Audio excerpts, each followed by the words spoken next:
we're around about a 700,000 revenue mark. And then I've got a rock solid operations manager that basically oversees the crews. My operating company is good cash flow, runs without me. We take that money and we move it into that's kind of overall like my wealth strategy is. So really how I've set it up, man, is the company's running without Dave and I'm in the office for 90 minutes every 2 weeks for a meeting. It's really set up and quite systematized and running well, but our management team does have pretty significant growth goals to take this over $1 million in the next year or two. Let's dive into it. First off, before we really dive into the questions, I like to set kind of like a foundation just for the people watching so they know why they should shut up and listen for the next 60 minutes.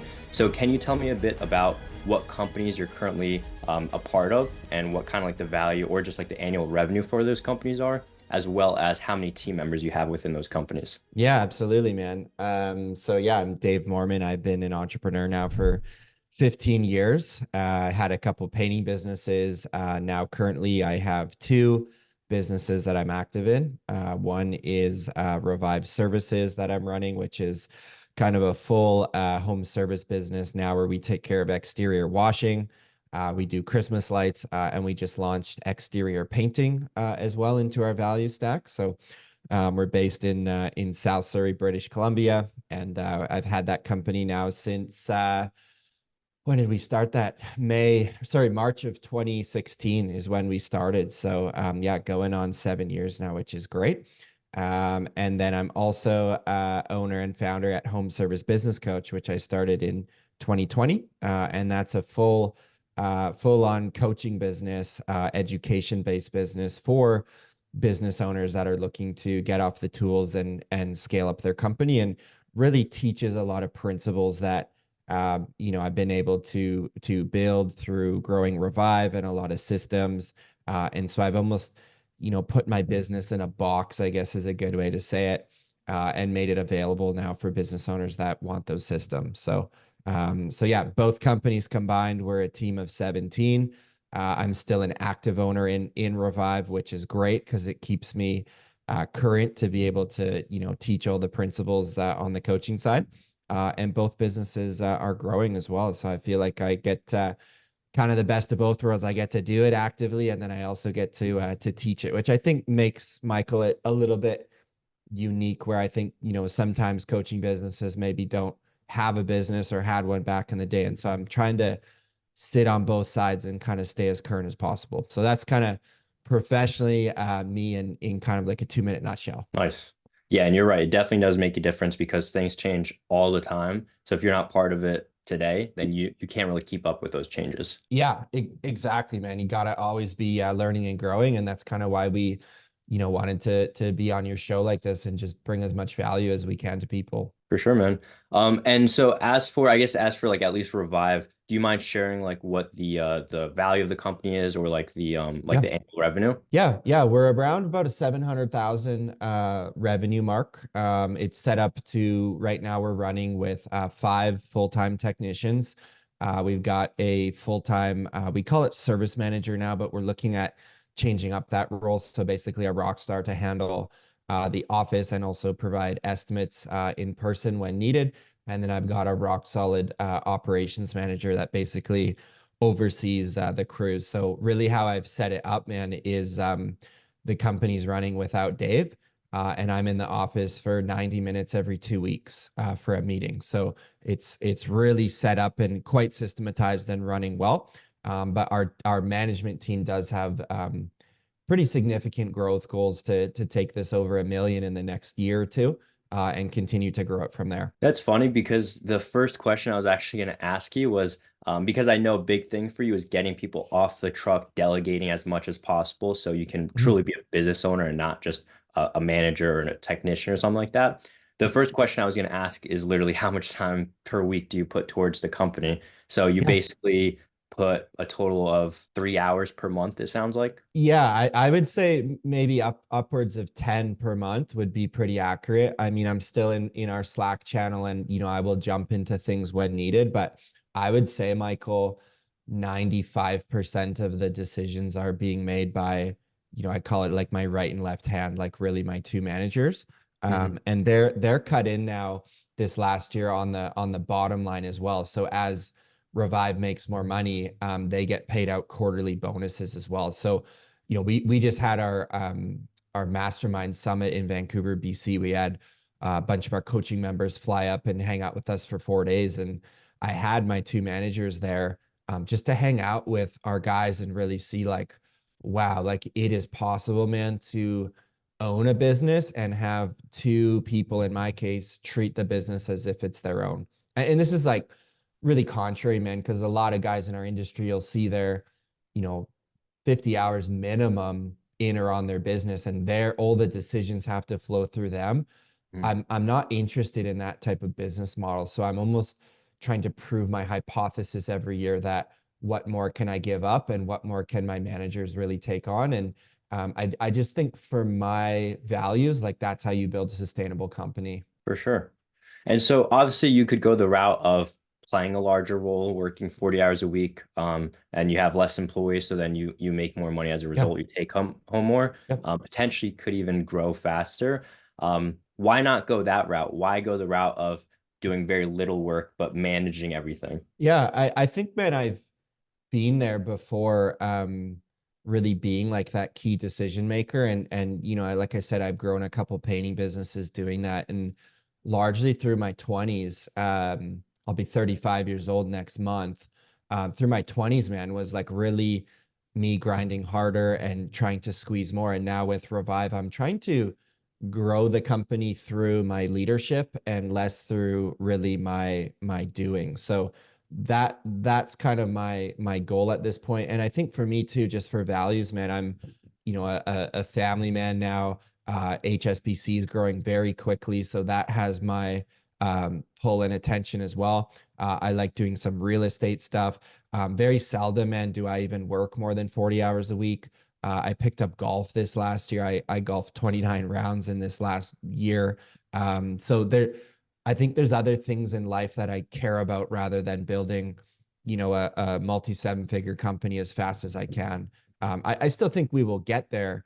It's just I'm trying to go about it like a bit of a different way. So yeah, I think it just comes down to values. And for me, Revive represents a 20% net profit business that runs pretty much without me, because I think there is wealth to be gained from that company, but I think at this point in life, I'm more interested in having some really solid income streams, and also I think being really wealthy with my time as well is more important than making, a few $100,000 more dollars, or $500,000 more dollars. It doesn't really inspire me that much more, if that makes sense. Yeah, no, absolutely. I feel like a lot of people have the mindset like when I get to a million a year, when I get to this point, like then I'll start to enjoy my life. But for you, it's more so you want to enjoy the journey too. So you're not waiting until you get to that point. You're just doing it simultaneously. Yeah, man. And I think for me, it's just a story of being in home services. And I've really been off the truck, man, for 15 years. I'd say I've been off the truck for 12 years now with, a very good income that for the last 10 years, I've taken that income and put it into real estate. So like my operating company is good cash flow, runs without me.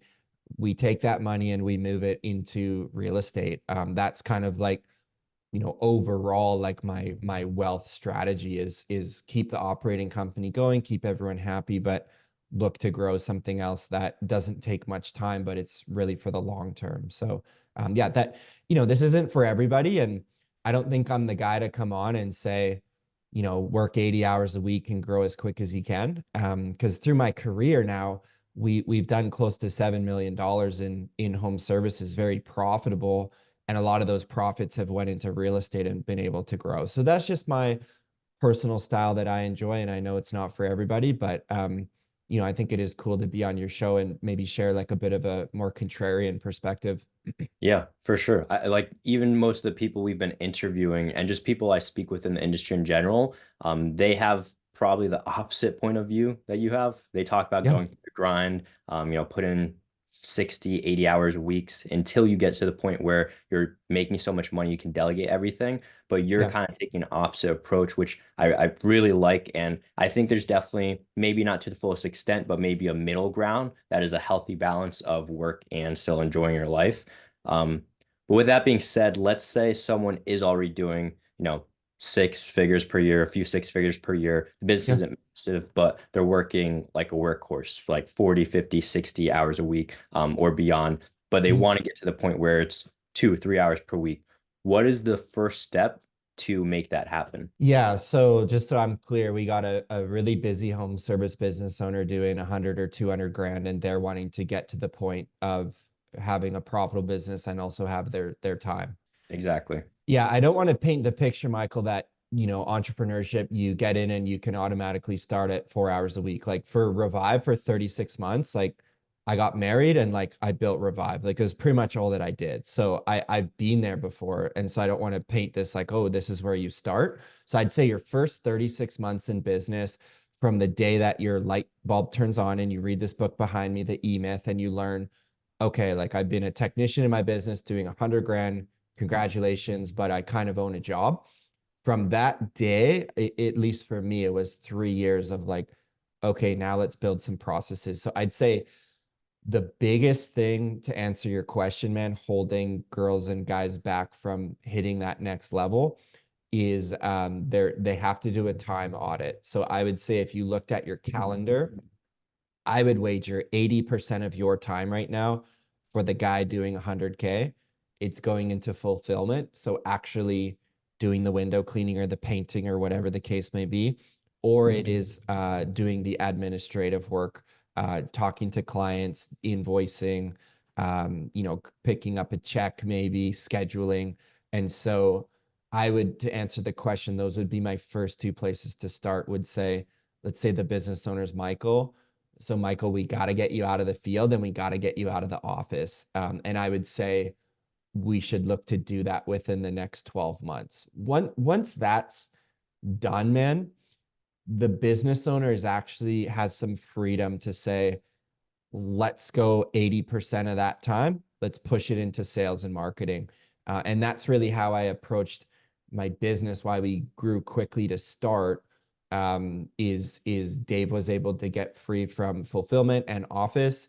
Like in 2019, we jumped from 155K to 582 in one season, largely because I got out of fulfillment and I got out of the office, and I was effectively like a sales and marketing director of my company at that point. So let's pretend I'm the person in this scenario. Let's Mhm. say fulfillment is taking me 40 hours per week, sales is like 10 hours, and I have 5, 10 hours of miscellaneous tasks. Clearly, fulfillment is taking up the most of my time.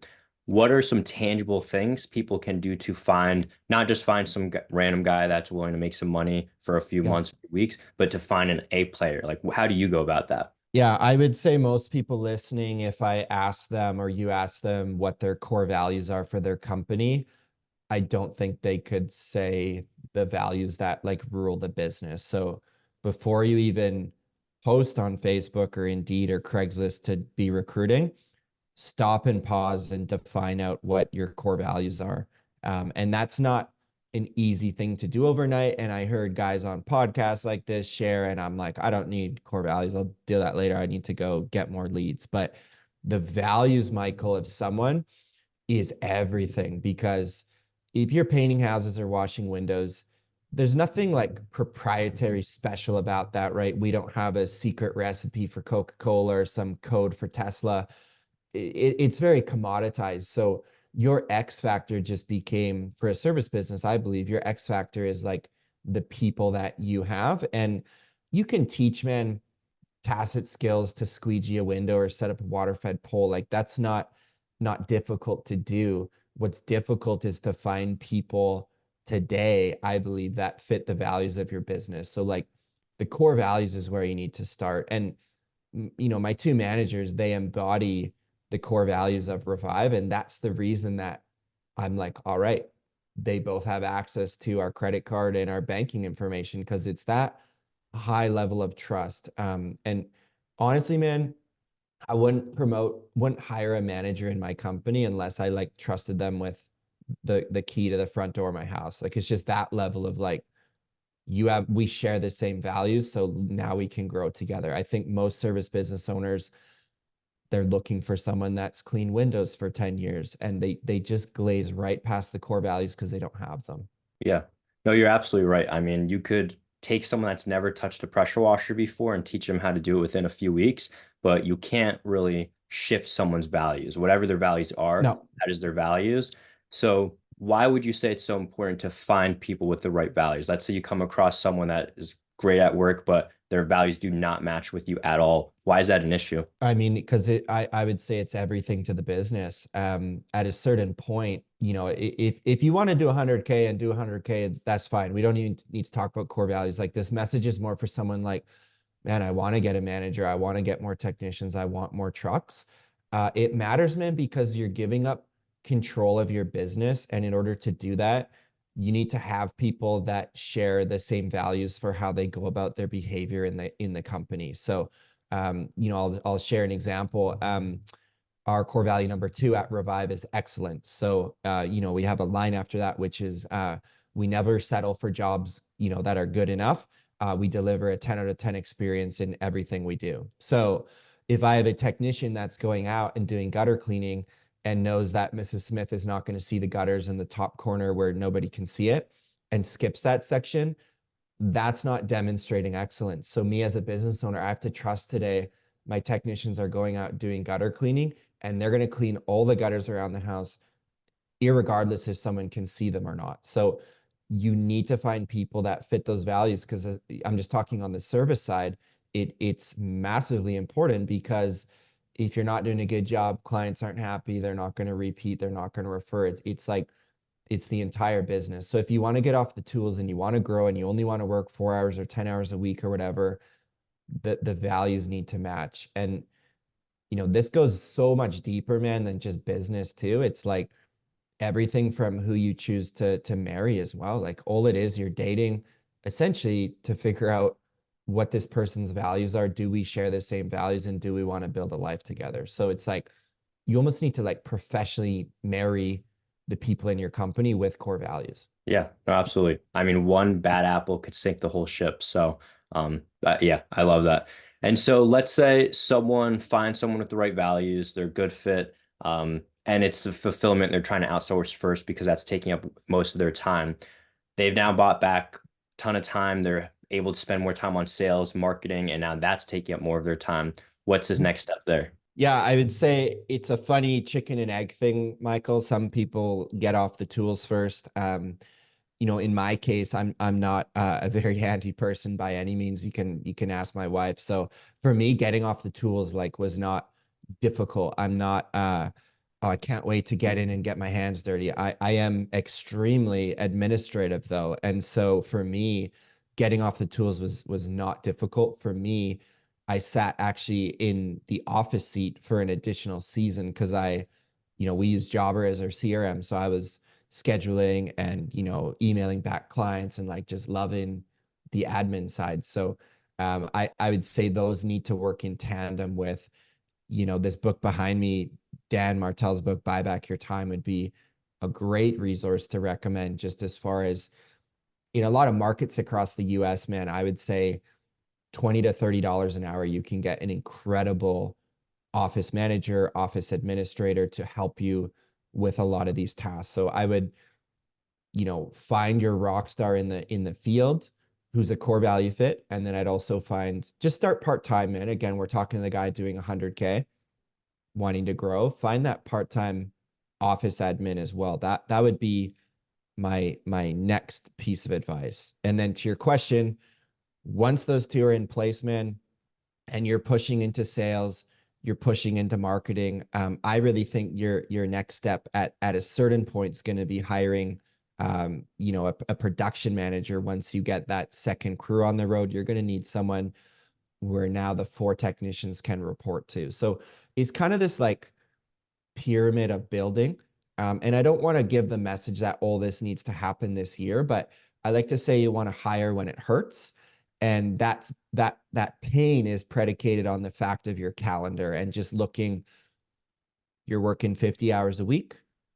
Where are most of those hours going? That's the position you need to hire for. So most of the listeners, you don't need a sales consultant right now. You don't need a production manager. You just need to focus on that technician. And in our case, we run 2 techs per truck and then an office manager. And I think that'll be a good stable structure to get you up to, 250, 300K. And then you can start looking at, another crew and a production manager. So a key thing you would suggest is just often doing time audits. So every few weeks, a few times per year, essentially just audit your time. And once you outsource something, you're going to buy back a bunch of your time, but then it starts to going to build up again. So you're essentially saying continue doing a time audit, and whenever you see a bottleneck where you're limited based on your own time, that's where you start to outsource it again. 100%, man. And I think too, Michael, it really comes.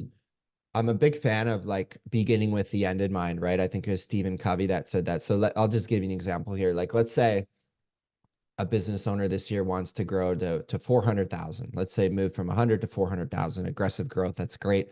Let's say there's a 25% profit with that 400K. So 100, I want to make 100 grand this year. And I also want to get off the tools and hire someone in the office. Perfect. We'll have, man, the same 2,000 hours, which is, let's chuck 2 weeks out for holidays, 50 hours a week, work 40 hours a week. Most of your listeners will work more, but let's just say we want better home life. So we want to move from a 60 and really stick to a 40-hour work week. So we got 2,000 hours. So if you took that 100,000, divide by your 2,000 hours, Michael, $50 an hour is what your value is to the business. So once we have that established, I know that giving up control of the office to, let's say, Susan is her name, for $25 an hour, you just bought back 40 hours a week of your time that we can just focus on those $50 an hour tasks. So I think most business owners have not figured out the rev goal for this year divided by 2,000 and have their actual hourly rate. And for me, as I've grown my businesses, revenue has grown and Dave's time has shrunk. And that means my hourly rate is just worth more.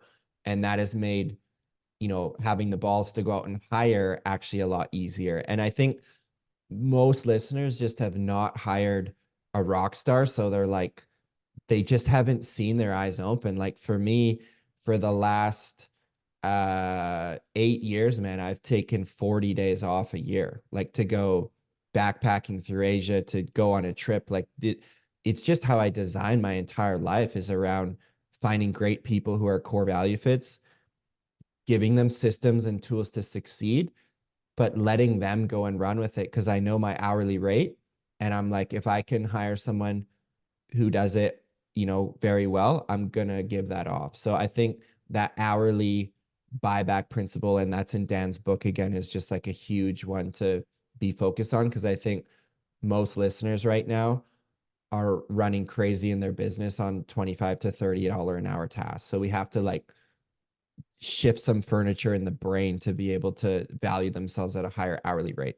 That's interesting. So, of course, there's going to be some people that their time is worth maybe $15, $20 an hour based on their business, but then there's others where it is worth 50, 60, $70 an hour. And for those Mhm. people, you're saying if your time is worth $50 an hour, outsource that thing that's taking up most of your time for less than 50 an hour, and you're still buying back your time and still profitable. Exactly, man. And most of the time, man, it's not like my time's worth 50 an hour and I hire someone for like $45 an hour and there's like a tiny gap. It's usually like you can get someone for, 25% of that. So again, if your time's worth 50, you could very like, cost of living's going up. But again, I would say 20 to $35 an hour in most markets, you can find people to run the 80% of the day-to-day of your business. So like, you got to just bust through this ceiling and look yourself in the mirror and say, this year, everything Dave touches is worth 75 an hour, 50 an hour, whatever your actual rate is.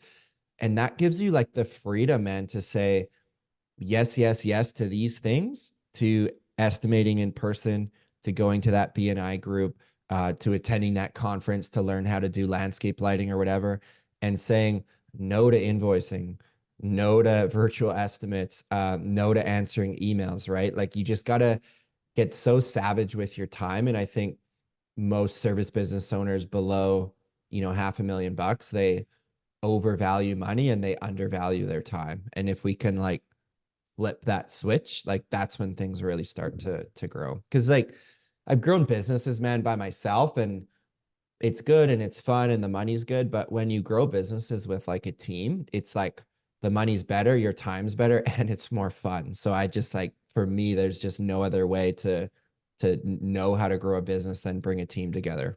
Yeah, and your business will just go that much further because of it. Well, yeah, what's that quote? It's like if you want to go fast, go alone. So if you want to get to 100K, go alone. If you want to go far, half a million, million, multi-million, multi-location, go together, like build your team. And then it becomes, man, like what your zone of genius is too, right? Like if you're not good with people and you're not a good leader, you can learn those skills, or you could just be the dude that no one wants to join in and you have a 200K business every year. Like you need to learn where you're actually really good. And if you had 10 hours a week in this business, like what tasks would you actually be doing? Like design your business around those tasks. Cause usually what you like to do, man, you're also going to be pretty good at and will be like a great value add to the business. Yeah, for sure. So let's say let's backtrack a little bit. Let's talk about the tangible things someone can do to find these A players. What do you do at this point with all the experience you have? You know how to kind of filter out the BS and just find the A players. What platforms are you going to? What does your interview process look like? Can you like run me through that a little bit? Yeah. Um, we got what, half an hour. Let's do it. Okay, so we teach a very robust, like 6-step recruiting and hiring process. So I'll kind of like serve it up in the steps here for everybody. Um, I guess first thing is you want to build out who your ideal target avatar is for a technician. Okay, so we know who they are, type of stuff they like to do, how old they are, what they're looking for with the job. So again, I think you need to do that for your customers and you need to do that for your people. If you've not hired anyone before, you will learn very quickly this year of like who the right type of person you're really looking for. So that's the first step. Two, tangible, man. Everyone can go onto Google Forms or Jot Form. Go today, this week, build an online application form. If you want to rip mine off, reviveservices.ca, go to our careers page. There you go. Find a company that hires people, look for their application form. That's step two, online application form. Three, we take our job ads to Craigslist, to Indeed, Facebook groups. But typically on Indeed, when we're recruiting, which we will be in the next few weeks, we're spending $10 to $30 a day is like pretty normal to kind of test the market. We'll keep our ads up for 2 weeks and then we'll, recalibrate. You want to make sure this job ad is this too much detail, man, or is this good? Oh, this is great. Okay, cool. You want to make sure that job ad speaks the language of your ideal avatar. In our ad, we're mentioning how we're different. We're saying what's in it for them. We're mentioning our reviews where we're looking for core value fits. We do make mention you'll be, in a truck doing gutter cleaning, pressure washing with another tech. We talk about our social events. The call to action on that job ad, don't apply here, head over to our online application form. Automatically, man, you lose 80% of people that hit the CTA on Indeed, apply, and we'll send in a resume and that's fine. But we'll start to see people trickling into our Jot form. We use Jot form. All these online applications start to stack up. Next step, conversion call. This is a 10-minute phone call where you call the candidate. First, you actually text them. Michael, thanks for applying for Revive. We'd love to have a short phone call with you to discuss the position. When are you available for a short chat? I'm good now. Call me at this time, whatever. Cool. You get on the phone, 10-minute phone call. We have short qualifying questions to walk through, to see if Michael's worthy of an in-person interview with us. Let's say that he's not good. Okay, Michael, thanks for your interest. We're going to keep working through our list. We'll reach out if we're to set up an interview. Thanks for your time. Cool.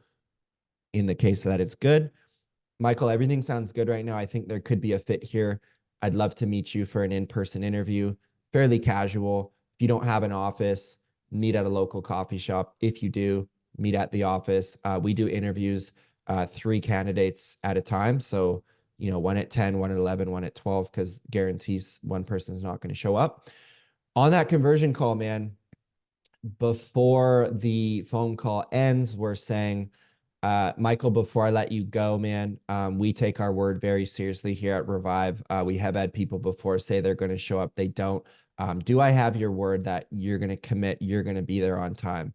Yeah, I do. Absolutely. Okay, awesome. We'll see you there.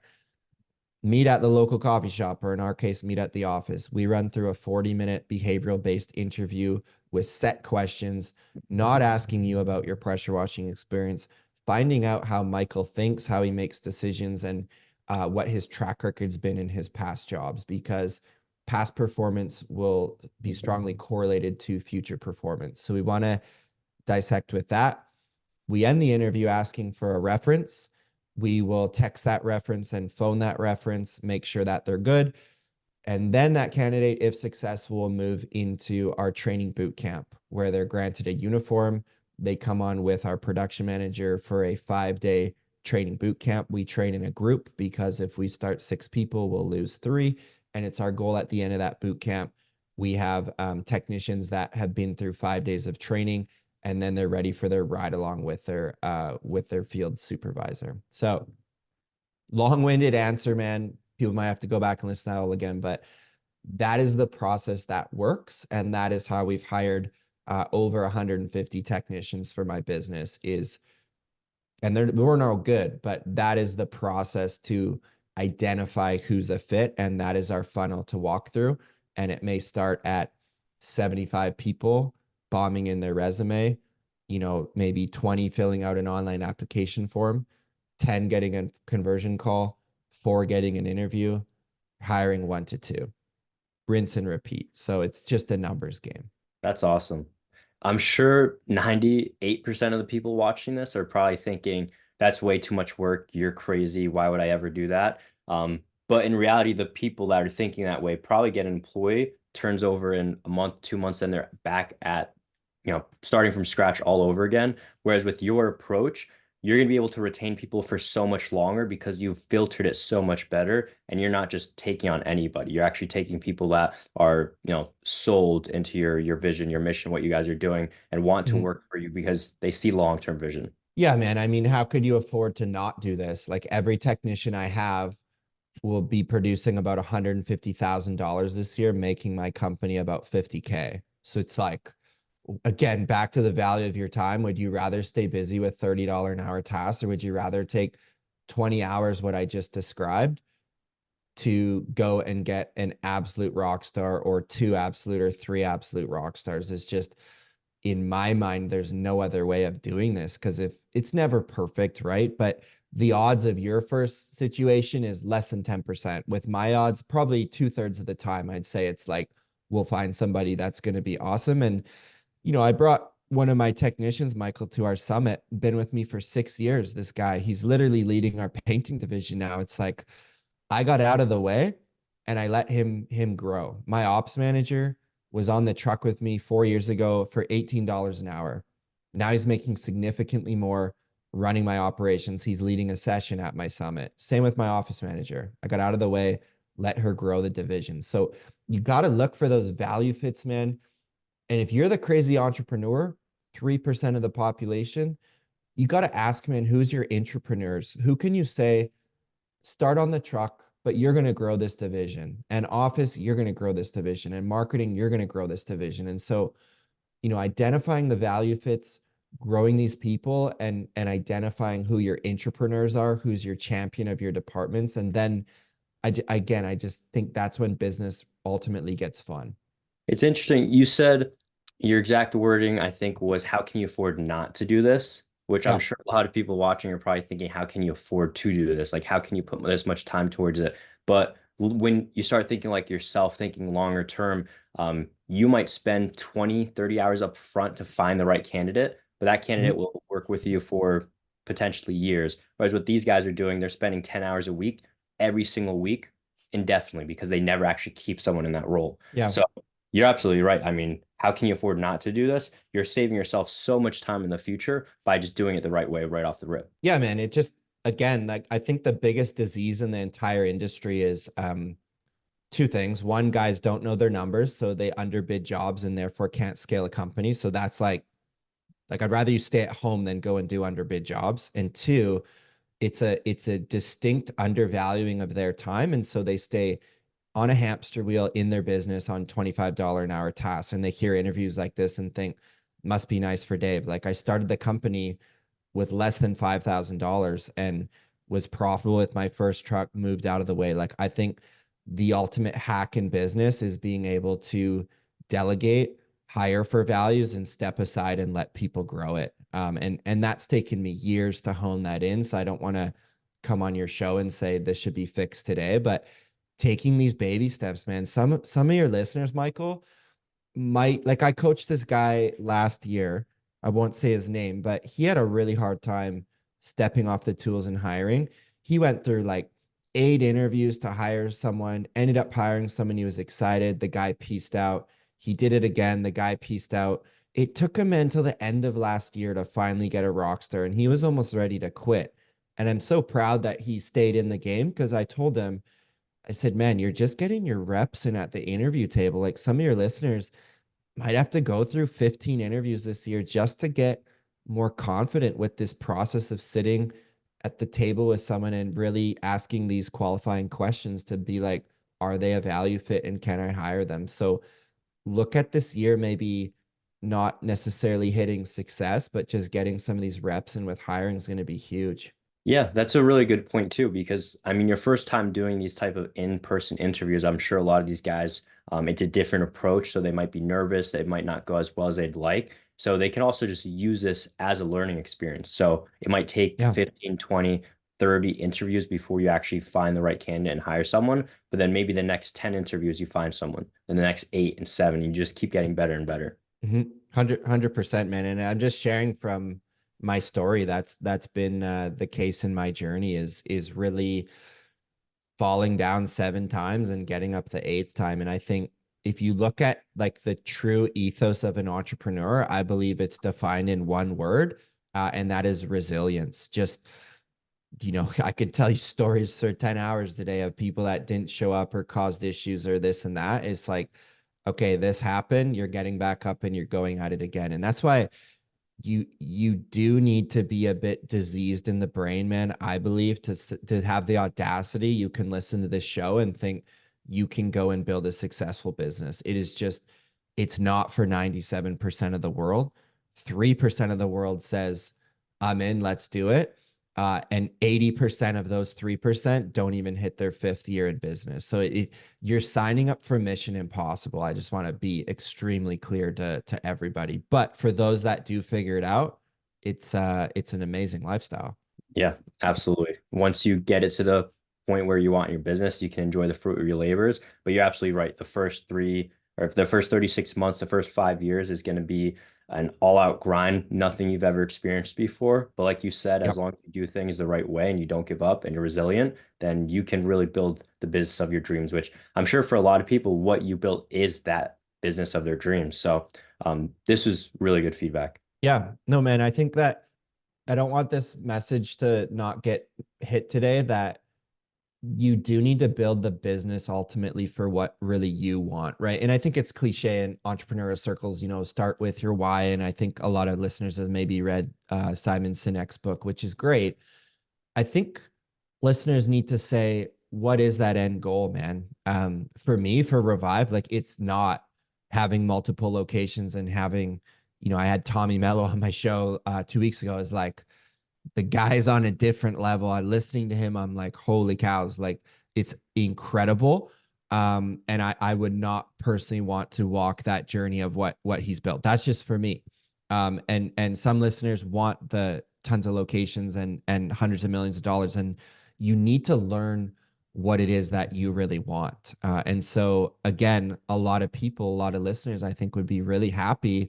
Like the most basic fundamental model, Michael, we teach is the $500,000 business with 2 crews running, an office manager and the business owner making 150 grand a year, 30 hours a week. That and selling, leading their team.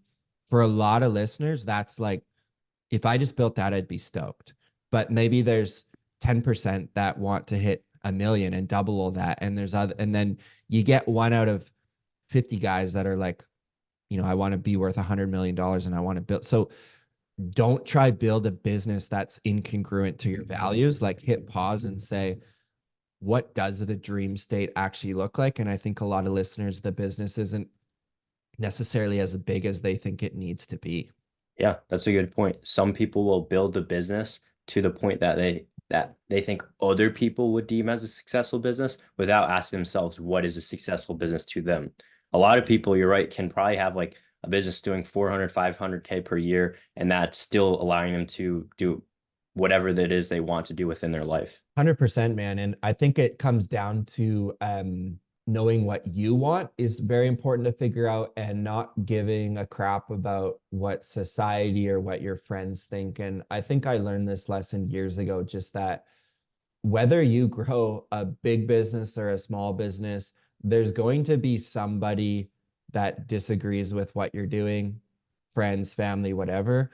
You need to be okay with that, because you need to be so sold out on your vision of what you're building that the external noise doesn't affect you for what you're building. So I think most people just assume a million or $2 million means success, but it's like a lot of times those bigger companies, man, don't camp on what their net profit margins are either. And that's, we've all heard that quote, revenues for vanity and profits for sanity. Like, begin with the end in mind of like, how much profit do I want to make?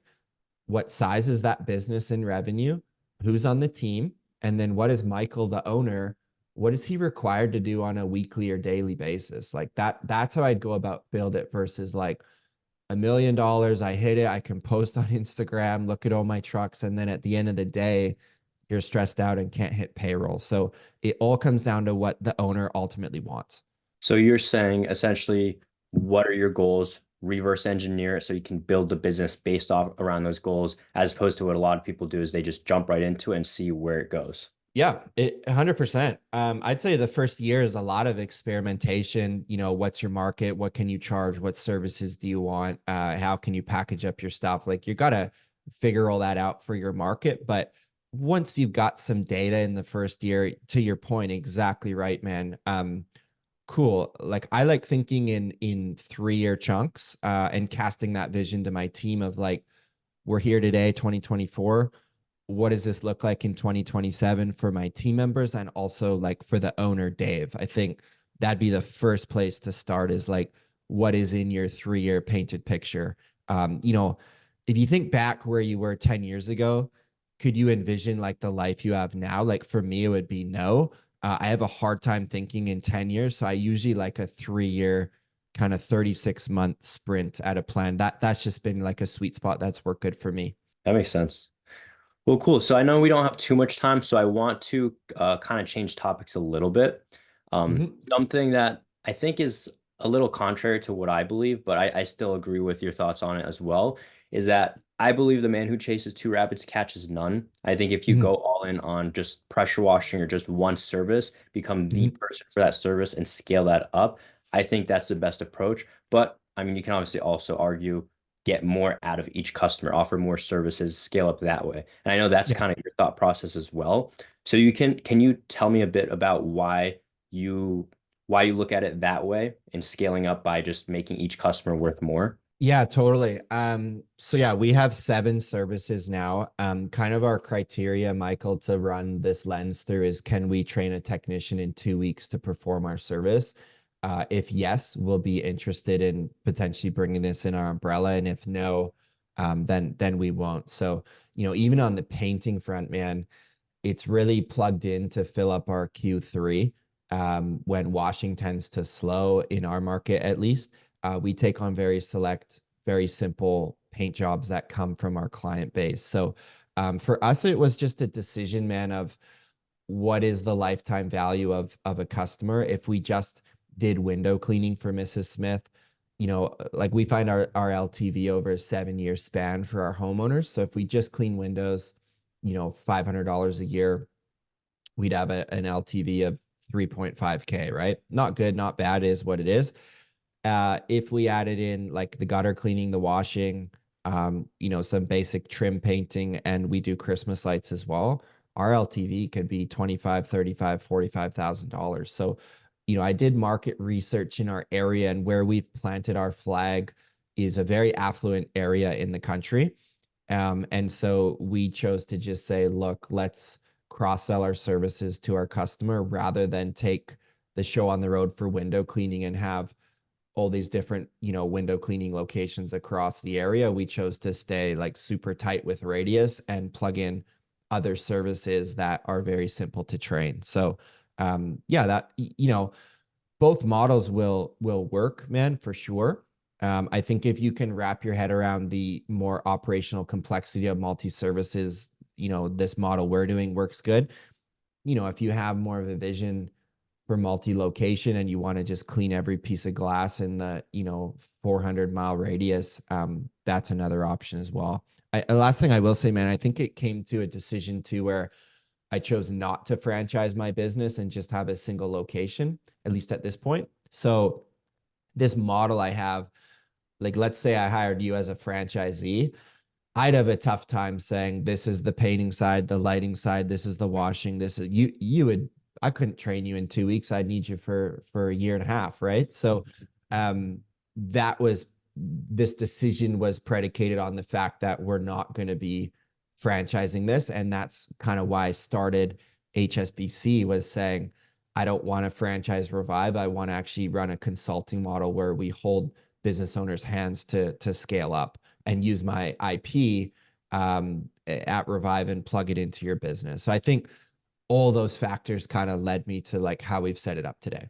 Yeah, and that's a really good point because I think a lot of people, franchise is one of those sexy keywords. People hear, they're like, oh, I want a franchise, but they don't really realize what actually goes into creating one. So they think if I want to scale, that is the only way. But in reality, they could expand their service area or do what you did, just offer more services, which honestly is probably the more profitable, more scalable approach because now you don't need to acquire new customers. Your cost per acquisition is taken care of. You're just getting more out of, you're squeezing the juice out of the customers you already have. Yeah, man. I mean, our marketing spend last year was like at like 2%. Like we're gonna crank it up this year because we want to grow. But a large part of our marketing, man, is taking our 7,700 people in our jobber and phoning them and emailing them quarterly. Done. Like we're gonna get more signs and more door hangers and push it that way. But at the end of the day, my goal was to grow as quick as possible to essentially buy those customers, bring them into my umbrella. And now we just run it. I believe it's a very robust retention campaign where we keep clients and offer them our other services. And I just think that's how you keep people for the long term. And last thing I'll say, man, from a consumer perspective, like for me, if I can trust one company, like there's a tipping point to this, right? You don't have the same company paint your house, cut the grass, do your lot, like do it like within reason. But if I can trust Revive to do the washing, take care of my lights, and then I find out they also can paint all the peaks on my house, I'm gonna get a quote from them, and I'm automatically gonna be a little predisposed to doing business with them because their truck's already been out 8 times to my house over the last 4 years. So it's really been a business model that's resonated with our affluent clients for a bit more of a one-stop shop approach. Again, within reason, but we're building out this 3 division company from our washing to our painting to our Christmas lights. And from a business perspective, each one of those services outside of Q1 is a primary profit center for us. So like Q2 is our washing, like just a lot of washing in Q2, April, May, June. Everyone knows that. July, August, though, man, washing can dip. That's where we push the painting. And then painting, the weather comes where we are, man. A lot of rain. October starts to not good weather. Our November, December, loaded with Christmas lights. So that's how we built a 10-month business model in my business. And again, learn from what we're doing, everybody, but what works in one market might not work in yours. So I don't want to paint this again broad brush that it works for me, it'll work for you. I'm just sharing what has worked for us in my decision making matrix to come about this business model.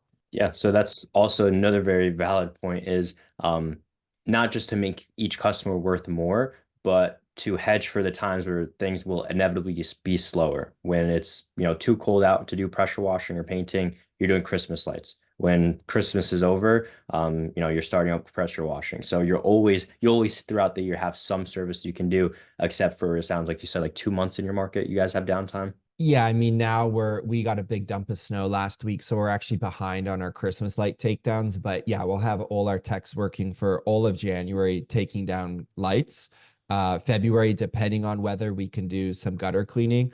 Fairly slow month though. And then once we hit March, we're going. Last thing on this, Michael, like we're hitting all our past clients and we're giving them an early bird discount to pop them in our schedule for late February through March. Because I know with our GMB ranking, our phones will go buck wild starting mid-April once the weather gets better. So we want to hit up all 7,000 plus of those contacts and front load our schedule in late Feb, in March, give them 5% early bird off.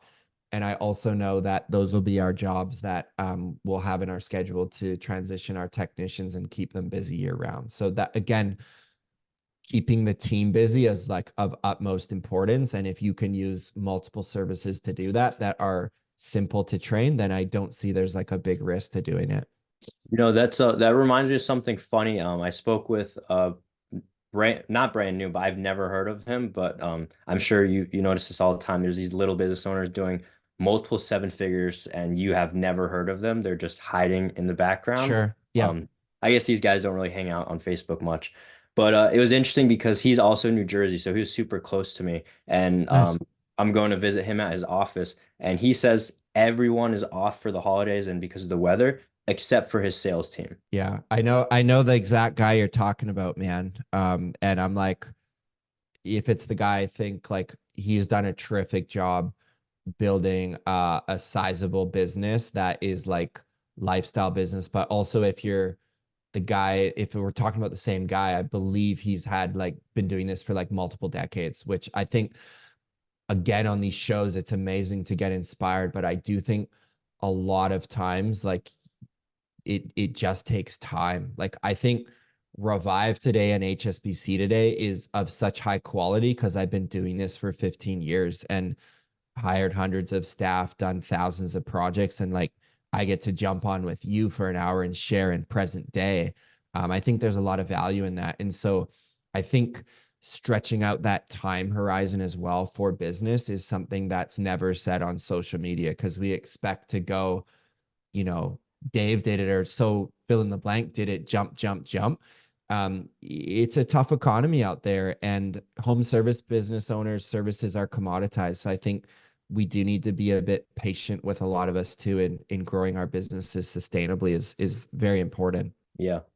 If you lost everything right now, you had nothing except for your knowledge, you could probably scale your business from zero to 100, 200K within your first year. But what people don't see is the previous decades of knowledge and experiences you went through to be able to do that. If you just did that at the very beginning, I mean, it's still possible, but it would be way harder because you don't have any of those experiences. So most people, they see it happen now, but they don't see all the background work that went into it. Yeah, man. Like my first year of painting was 52 grand. I lost 15 pounds. I was stressed out. I wanted to quit.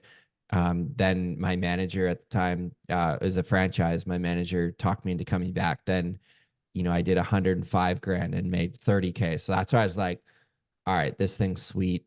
And then I did 190 and made 50K. And then I made 315 and made 100 grand. And that's why I was like, it's this story of like keep going back, keep going back. Like there is a level of insanity to it, man, like I've alluded to. But again, if you take this time horizon and say, today, whenever you're listening to this, it's 2024. What does my life look like in 2034? What does that business look like when you can see it in your mind's eye, man, and tell yourself you will be the resilient entrepreneur and you will not quit? I think it'll blow your mind what you could build in the course of a decade. Yeah. The only problem is a lot of people aren't thinking about the course of the decade. They're thinking the next month, next 2 months. Yeah. And I think, man, tethering the vision, like not everyone can go hire a full team right now, and that's fine. But again, starting with that time audit, starting with those baby steps, maybe getting someone part-time to help you in the office, again, to get those training wheels in business and learn it.